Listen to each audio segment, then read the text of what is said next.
किसी ने बहुत सही कहा है कि अपने सिर्फ वही नहीं होते जो तस्वीरों में साथ खड़े होते हैं, बल्कि अपने वो होते हैं जो मुश्किलों में आपके साथ खड़े रहते हैं। नमस्ते दोस्तों, मैं हूं आरजे जेनी। आज आपके लिए एक छोटी सी मजेदार कहानी लेकर आया हूं जो हमें एक बड़ी सीख देती है। यह कहानी है एक सेठ जी की, जिन्हें पक्षी और जानवर पालने का बहुत शौक था।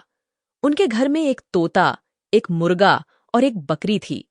एक दिन उनके घर में एक चूहा आ गया, जिससे सेठानी जी बहुत परेशान थीं, क्योंकि वह चूहा कपड़े कुतर देता था।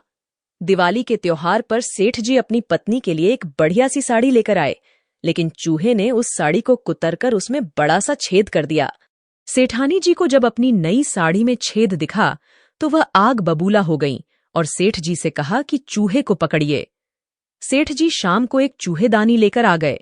अब वह चूहा घबराने लगा कि वह इसमें फंस जाएगा और उसे घर से बाहर फेंक देंगे।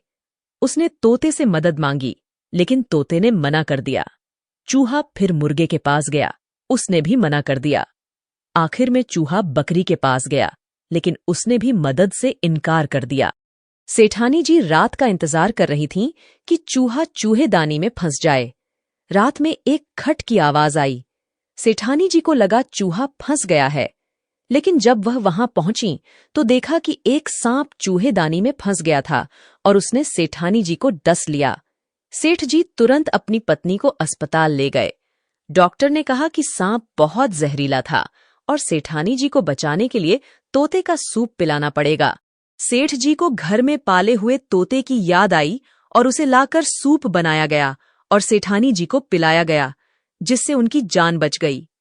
चूहा यह सब देख रहा था। जब सेठानी जी ठीक होने लगीं, तो उनके घर रिश्तेदार आने लगे। मेहमानों को खिलाने के लिए सेठ जी ने मुर्गे को पकाने का निर्णय लिया। मुर्गा भी कढ़ाई में चला गया।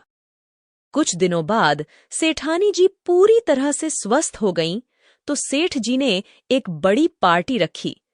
इस बार बकरी की बारी थी और उसे भी कढ़ाई की भेंट चढ़ा दिया गया।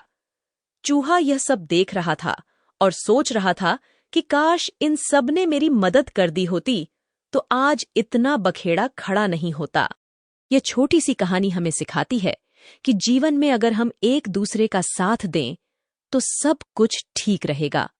जैसा कि मैं हमेशा कहता हूं, कभी पेड़ कटने का किस्सा ना होता अगर कुल्हाड़ी के पीछे लकड़ी का हिस्सा ना होता। एकता में सबसे बड़ी ताकत होती है। याद रखिए, अपने सिर्फ तस्वीरों में ही नहीं, बल्कि मुश्किलों में भी साथ खड़े होते हैं। ऊपर वाले के आशीर्वाद, अपनी मेहनत और अपनों के प्यार के साथ हर मुश्किल को पार कर दिखाइए, जैसा कि दुनिया करना चाहती है। यदि आप प्रेरणा और सफलता की यात्रा पर निकलने के लिए तैयार हैं, तो सब्सक्राइब बटन दबाएं और नोटिफिकेशन बेल को ऑन करें, ताकि आप हमारे नवीनतम मोटिवेशनल कंटेंट को कभी भी मिस न करें।